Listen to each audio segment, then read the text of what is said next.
আমি আমার পরিবারের দিকে তাকালে সমস্যা ছাড়া কিছুই দেখি না। আমি শুধু দেখি এই মানুষগুলোর কারণে আমার জীবন এতটা কঠিন, তারা এটা করেছিল, সেটা করেছিল, অমুক তমুক করেছিল।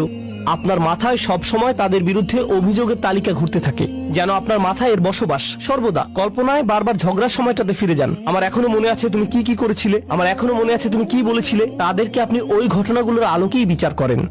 এখন আপনি তাদের দেখেন আপনার সমস্ত কষ্টের মূল হিসেবে। তারা এখন এতটুকুতেই সীমাবদ্ধ হয়ে গেল। এটাই হলো বাতিল। যদিও তারা আপনাকে কষ্ট দিয়েছে, এর পেছনে রয়েছে আল্লাহর নিয়ামত। আপনাকে অবশ্যই সেই নিয়ামত আবিষ্কার করতে হবে।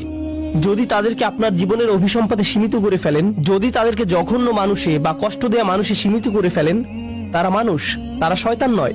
কেউই ফেরেশতা নয় এবং কেউই শয়তান নয়। আল্লাহ ফেরেশতা এবং শয়তান সৃষ্টি করেছেন, তারা ভিন্ন ধরনের প্রজাতি। আমরা মানুষ। এর মানে কি জানেন?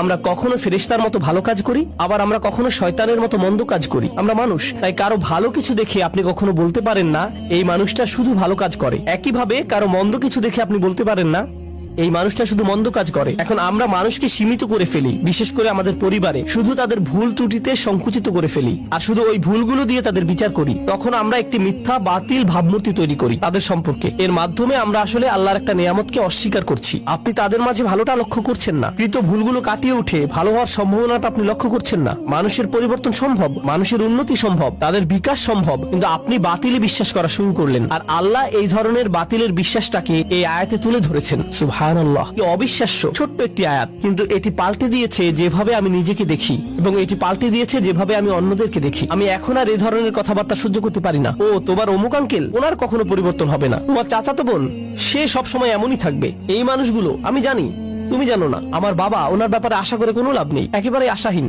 কাউকে এভাবে আশাহীন বলার আমরা কে? কারো ভবিষ্যৎ নির্ধারণ করার আমরা কে?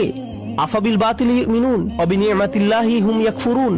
আল্লাহ আজ্জা জাল্লা আমাদেরকে সত্যিকারের মমতা দান করুন এবং কৃতজ্ঞতা দান করুন যে পরিবার তিনি আমাদের দান করেছেন তার জন্য। আল্লাহ আজ্জা জাল্লা আপনাকে দান করুন প্রজ্ঞা, শক্তিমত্তা এবং হেদায়েত, যেন পরিবারের ভেতরের চ্যালেঞ্জগুলো কাটিয়ে উঠতে পারেন, যেন ব্যাপারগুলো নিয়ে অর্থপূর্ণ গভীর আলোচনা করতে পারেন উদ্দেশ্যপূর্ণ উপায়ে আপনার পরিবারের সাথে। সবসময় যেন মনে রাখতে পারেন এই সকল চ্যালেঞ্জের পেছনে উদ্দেশ্য আছে। হয়তো বাহ্যিক দৃষ্টিতে কঠিন মনে হতে পারে, কিন্তু এর পিছনে আছে আল্লাহর নিয়ামত। আল্লাহ আজ্জা জাল্লা আমাদেরকে ওই নিয়ামতটা দেখার সুযোগ দান করুন, এবং যেন কখনো এটা অস্বীকার না করি। আল্লাহ আমাদেরকে তাদের অন্তর্ভুক্ত না করুন যারা মিথ্যা দোষারোপ করে তাদের প্রিয়জনদের যে ভুলগুলো তারা করেছিল তার জন্য, আর আমরা তাদের উপর তা আরোপ করি, আর তাদেরকে সেটা নিয়ে চিরকাল বেঁচে থাকতে হয় আমাদের ভুল অভিযোগ আরোপ নিয়ে। এই ভুলটাই ইয়াকুব আলাইহিস সালামের